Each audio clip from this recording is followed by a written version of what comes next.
Почитувани влюбеници во културата, уметноста и литературата, добре дојдовте во уште едно издание на емисијата Астрорум. Секогаш се радувам кога имам инспиративни соговорници. Таа е дел од ансамблот на македонската опера и балет, станува збор за балерина, меѓутоа очите на јавноста се вперија во неа откако почна да ги истакнува своите кореографски квалитети, и тоа не е онака случајно или стихино, туку зад тоа стои многу образование, многу труд, и денес може да кажеме дека Саша Евтимова е една од најпродуктивните балетски уметници кај нас. Во последно време се разбира на полето на кореографијата. Јас и посакувам добре дојде во Астрорум. Благодарам. Добро ве најдов, Бранка, и благодарам за убавите зборови што ми ги дадовте.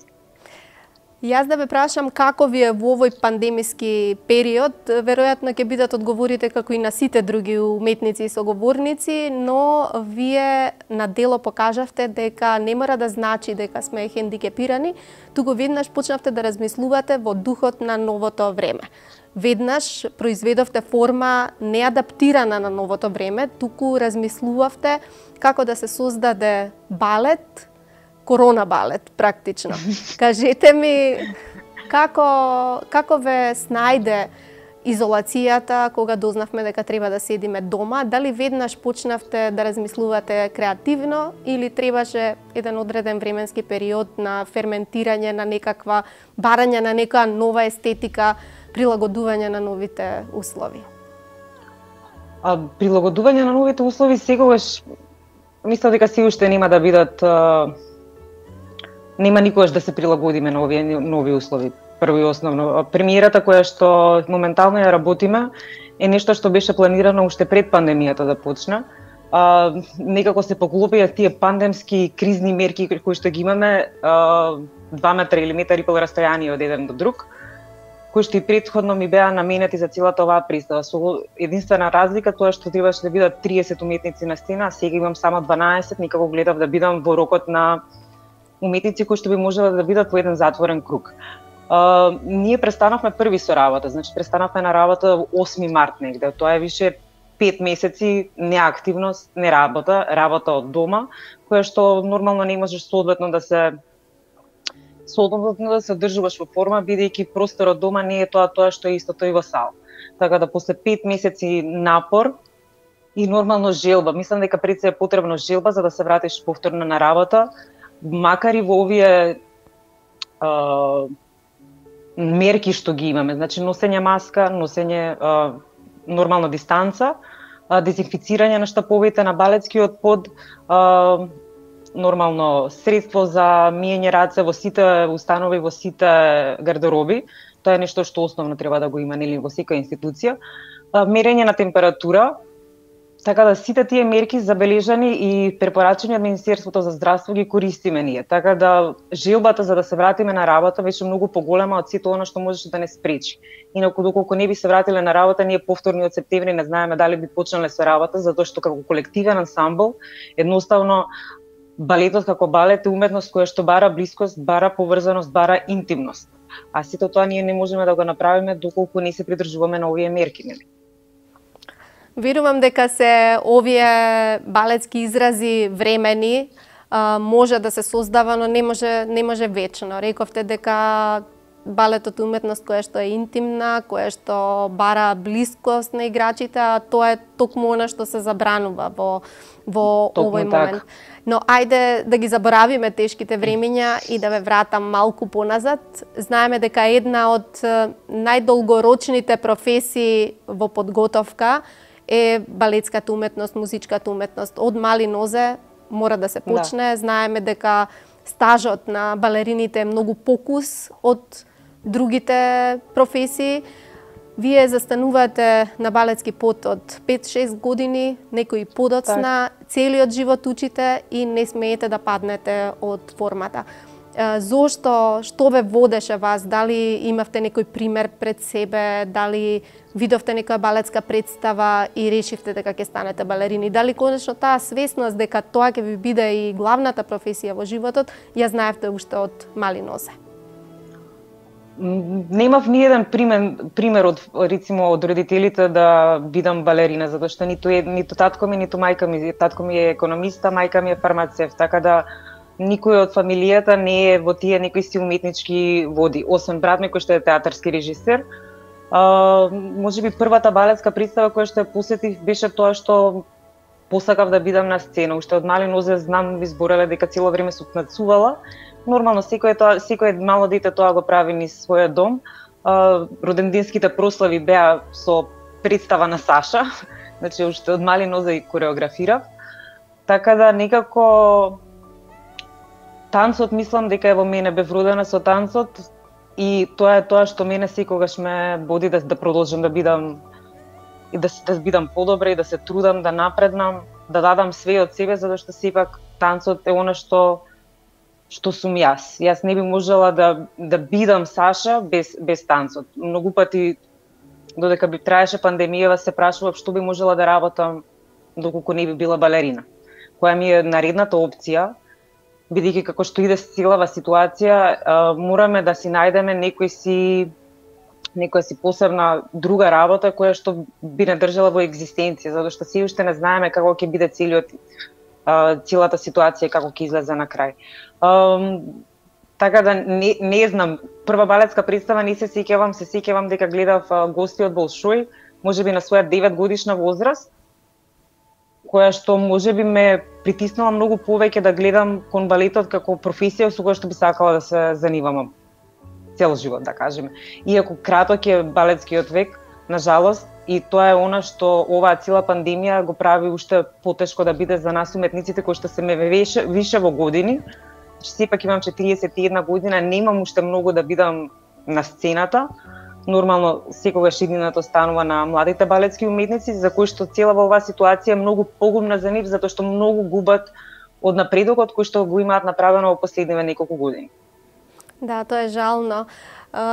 Вие кога учевте, во времето кога почнувавте со балетот, имавте опција само да изучувате класичен балет, така наречена руска школа. Да. За кого или кој момент го сметате за пресвртница во вашиот живот, што се повеќе да разјасниме за гледачите, вие играте во класични представи, корепетитор сте, работите, меѓутоа авторството го изразувате во сферата на модерниот танц. Што ви беше пресвртна точка во кариерата или можеби некој педагог што видовте дека тие рамки на класичен балет ви се тесни и дека морате да излезете од нив? Мислам дека не беа некои рамки, дека класичниот балет ми беше тесен, едноставно мојот педагог секогаш ми викаше дека јас никогаш нема да бидам балерина. Тоа е тоа што секогаш мене ме будело да се трудам многу повеќе за да успеам во класичните води на балетот, да кажем. Пресвртница за мене, затоа што имав период каде што навистина сакав да се откажам од балетот, баш од тие причини, затоа што немав поддршка од своите родители, али немав поддршка од професорите во балетското училиште каде што бев. Затоа заминав за Америка и мислам дека пресвртот беше во Мајами кога бев на еден семинар каде што гостуваше Мија Мајклс, која што е многу позната за оние луѓе кои што ја знаат, многу познат кореограф на Мадона, кореограф има најдоброто шоу во Америка и во светот So You Think You Can Dance. Ја запознав во Мајами и она ми даде еден присврт во мојот живот кој што ми баш ми ги кажа тие зборови, затоа што и кажав дека сакам да се откажам од танцот и ми рече, вика, танцот е тоа што го збори твоето срце, а ти збориш со твоето срце. Така да мислам дека тие зборови до ден денеска некако ми одекнуваат во главата и тоа е тоа што секогаш себе си го повторувам и го повторувам на младите генерации кои што ги одучувам дека мораш да зборуваш со срцето за да танцуваш. Танцот како танц некои го разбираат, некои не го разбираат, но емоцијата која што ти треба да ја прикажеш е тоа што тие ќе го разберат. Така да тоа беше пресвртница на мојот живот, да кажеме. Потоа со моето школување во Америка, нормално сакав да останам во Америка во балетските компании, но имав професор кој што работеше Хортон и Грем техника, кој што ми рече на своја 19 години, 20 години, ми кажа, ти си стара веќе за класичен балет. И реално е така во Америка, затоа што сите гледаат млади надежни звезди. Без разлика, ги зимаат од своји 16 години и ги моделираат да станат прваци или втори солисти во националните куќи. Веќе на 20 години, многу лошо може да ме звучи вака, но на тие сцени изгледаш старо. За она што сакаш да го постигнеш во животот, доколку би сакала да бидеш прв или втор солист или прв играч на една национална куќа. Па дури и на една помала компанија. Еве го имаме свежиот пример со Стефанија Гаштарска, неа колку е млада и е вистинскиот момент, еве влезе во Болшој театарот, но кога ќе замислиме колку е пеколна конкуренцијата во светот, колку параметри одлучуваат за некој да биде балерина како и уметник е навистина немилосрдно. Но вие дали тогаш чувствувавте дека сакате да се дообразувате и во други сфери? Јас од она што го прочитав за вас изненадив. Не е тоа само школување на полето на балетот, имате и некои други школувања, дошколувања и со која цел? Дали тогаш решивте дека ќе се занимавате со да бидете од другата страна, вие да сте кореографот и некој друг да ги изведува вашите замисли? Па од секогаш сум сакала да бидам од другата страна. Сакав да се дошколувам за да имам диплома лично за себе. Нормално во нашето општество потребна е диплома да покажеш дека имаш нешто завршено. Иако тоа за мене јас го сметам како еден лист парче хартија. На моја среќа имам работено со многу кореографи и со многу професори кои што доаѓале во македонската опера и балет. И тоа е тоа знаење кое што е безценето, кое што ни едно парче хартија или факултет не може да ти го даде, затоа што тие се уметници кои што имаат работено со врвни светски, руски и европски и ансамблови, театри.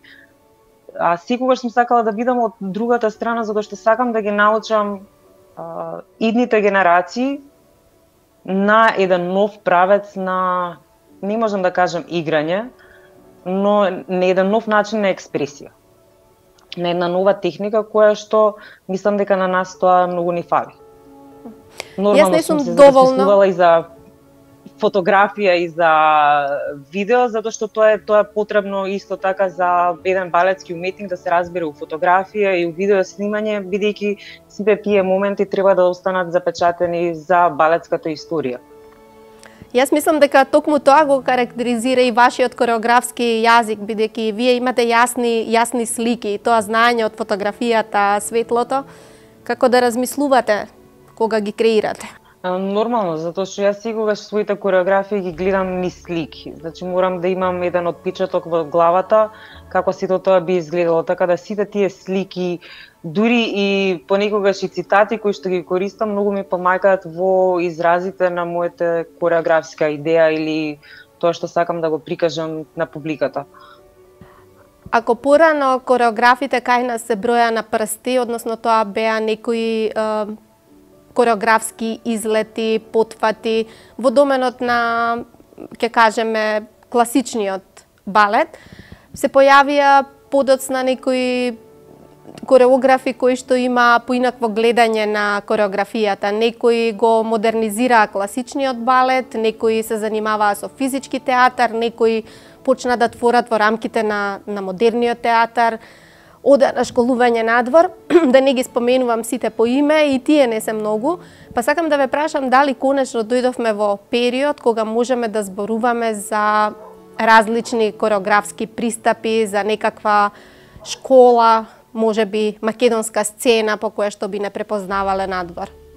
Мене ми е многу драго што у последно време излегуваат многу македонски кореографи, без разлика од кој жар на танцот се работи. Дали е тоа физички, алтернативен, контемпорари, модерен. Драго ми е затоа што има млади генерации кои што сакаат да го остават својот печат и да го дадат својот израз на македонската сцена. И мислам дека многу од нив, нели знаеме сите за Игор Киров дека е еден од најпознатите македонски кореографи кој што веќе ги поставува, има поставено многу балети на светските сцени, но исто така има и доста млади кореографи од Скопје Денс фестивал, така, кои што исто така имаат доста успеси во странство. Така да драго ми е да се развива тој некој си мал, но сепак голем, можам да кажам, подвидок на македонски кореографи кои што ја освојуваат полека, но сигурно македонската сцена. Вие дали имавте некој пример пред себе кога почнавте прв пат да поставувате на сцената? Сите имаме некој вид на идоли, без разлика дали сакаме да се угледаме на нив или да избегнеме за да создаваме сопствен јазик. По узор на што почнавте да поставувате? Навистина не знам, можам да ја издвојам Олга Милосављева, која што е македонски кореограф со огромна позадина позади себе, која што е можеби првиот, не можеби, него сигурно е првиот кореограф со кој што имам работено уште во основното балетско училиште Илија Николовски Уј. Многу представи имам работено со Олга Милосављева. Можеби е првиот кореограф, бидејќи во тоа време се уште немавме интернет, и немавме YouTube и не можевме да знаеме многу за кореографии или пак што значи тоа кореографија како поим или како професија. Првиот балетски, да кажем, првата балетска кореографија која што работев со Олга Милосављева беше Зодијак. Подоцна беше Учиме мајко карајме. Така да можеби на еден начин се одгледував на Олга Милосављева како што можеби сега се одгледувам на Пина Бауш, затоа што ја памтам Олга Милосављева влагаше во балетската сала со цигара во уста и тој беше единствениот начин на кој што ја црпеше инспирацијата, и сега правам една компарација со Пина Бауш, која што исто така е нонстоп со цигарата во уста и која што принципот на работа и е тој додека ги гледа играчите кои што работат.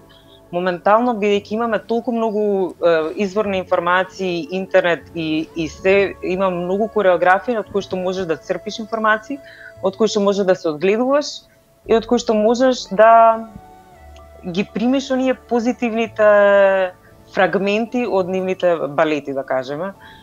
Сега за сега еден од најдобрите според мене кореографи, тоа е Дейвид Досон, кој што е долгогодишен партнер со Head National Ballet и има поставено представи насекаде низ светот.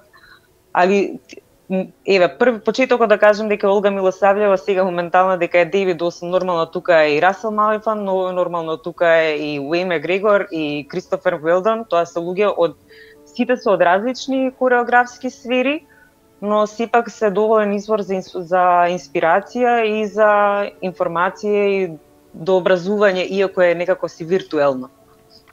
Дали сметате дека е предност или можеби во некој случај хендикеп што имате брат режисер? Мислам, нашата сцена дозволува да секој си има место под своето сонце, но дали кога станува збор за соработки со брат, со некој друг, си помагате или си ги држите онака своите полиња на работа посебно едниот од другиот, содејство има, паралелно работење, разговарате приватно конечно за уметноста, за сцената? Јас и брат ми имаме многу различни ставови за уметноста. Понекогаш се согласуваме, но 80% од времето имаме различни ставови за уметноста. секогаш гледаме да си ги држиме работите на страна. Јас сум за балетот, он си е за театарската уметност, но секогаш јас барам помош од него доколку ми е потребна, нели, кога сакам да го изведам она актерското од самите балетски уметници, затоа што актерската игра е исто толку важна колку што и танцувањето важно. Брат ми не е голем миленик на балетот, најверојатно затоа што низ годините ми има гледано како патам јас поради оваа професија со која што ја работам, нели нормално, затоа што ни една професија не би требало да прави толку несреќен во животот, а сепак си задоволен со тоа што го работиш. Така да брат ми имаме соработувано една представа, требаше 2 представи да соработуваме, но сега само една представа ја работевме, Вардарски парстови, за кој што кога додека правевме муабет ми даде насока во кој правец треба да се движам. Дојде на 2-3 проби, ми кажа што треба да сменам, дали е задоволен или не е задоволен, така да сме многу професионално кога се наоѓаме во театарот и нормално дома исто така кога правиме муабет на тема уметност, театар, балет, многу професионално и понекогаш не се сложуваме во гледиштата кои што ги имаме. Сигурно имате желби што сакате во иднина да поставите, да речеме дека во скоро време ќе се нормализираат состојбите, да се однесуваме барем така. Ева, ако дојде време за ортодоксно одење на балетска представа и ортодоксно поставување на балет, што би сакале да поставите? Каква шанса сакате да добиете? Вие сте имале и меѓународно искуство и кај нас, да ја почувствувале таа среќа и друг колектив да игра и други уметници. Што би сакале? Што е сонот на еден кореограф денес? Јас би сакала, значи мојата, без разлика што јас работам класични, модерни, неокласични, контемпорари балети, затоа што имам широк спектар на изразување, на само танцово изразување. Мислам дека повеќе би сакала и повеќе се наоѓам во водите на класичниот балет. Така да мојот сон би сакала да бидам можеби првиот македонски класичен кореограф кој што би сакал да направи ремейкти на познатите класични дела, како што се Лебедово езеро, Жизела, Заспаната убавица, Орево кршачка. Тоа е нешто што навистина би сакала да го направам на оваа македонска сцена. Така да можеби тоа би бил мојот сон. Да. Голем е предизвикот, особено што тие балети ни се на сите познати, особено што денес имаме пристапи до светски продукции, да ги видиме. Сигурно ќе мора да се направи некој исчекор голем, а да не се осквернави делото, така што... Апсолутно. Да, ви посакувам да ви се случи. Да. Ви благодарам многу. Дали има интерес кај младите уметници да се занимаваат со кореографија, онаков изворен интерес, љубопитство, или многу од нив се решаваат на балетска педагогија, кореографија, затоа што се свесни дека балетскиот, играчкиот век е кус, па од некакви други причини. Знаеме дека многу луѓе посегнуваат по нешто што не е од искрена желба. Дали гледате во младите искрено љубопитство за занимавање со вашата професија? Тотално најискрена да бидам. Да, секако. Мислам дека нема такво љубопитство. Јас ги гледам моите колеги и колешки на работа. Мислам дека кореографијата за нив би представувала некаков си предизвик, а балетската педагогија е нешто што е безбедно, нешто што е сейф, нешто што го знаат, опиплива материја која што веќе ја имаат сработувано. За кореографија би требало многу повеќе машта, многу повеќе храброст и многу повеќе импровизација. Мислам дека тоа што навистина фали во основното и средното балетско училиште како предмет е импровизација. Ги имаат тие предмети како модерен, знам дека имаат модерен смер и сето тоа, но импровизација многу фали, бидејќи тоа е единствен начин на искажување преку движење, кое што можеш потоцна да го инкорпорираш и да го кажеш тоа дека е кореографија. Секогаш кога стапувам во сала и кога би сакала некое парче да им кажам, ве молам импровизирајте нешто, 3 секунди, 10 секунди, 15 секунди, многу луѓе се срамат од сето тоа.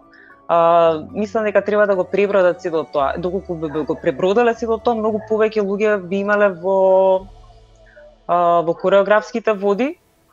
Нормално, балетската педагогија како педагогија си останува тука, ќе имаме еден куп со отварањето на балетската академија кај нас, ќе имаме еден куп професори кои што ќе се занимаваат со балетска педагогија, но можеби нема да имаме толку луѓе љубобитни за кореографските води, затоа што секоја година од година гледам дека многу повеќе паѓа капацитетот на модерната катедра при балетската академија. Доколку балетската педагогија секоја година од година има многу повеќе луѓе кои што дипломираат. Значи ова е сериозна забелешка и вистина тука треба да се позанимава некој со ова, да што велите секогаш сигурната малку има храбри. Не е тоа само во балетот така, туку во сите сфери. Апсолутно. Дали, ако ве прашам, можете да издвоите досега, бидејќи вие сте активна, да не речам во врвот сега, кореографски, на што посебно се гордеете? Велат дека сите деца на мајката нели се исти, но сепак верувам дека сплетот на околности, тимот кој што учествувал, солистите, некогаш знаат нештата да се наместат така, сите да излезат среќни, задоволни и да има онаа магија дополнителна која што не секогаш се случува, нели? Така.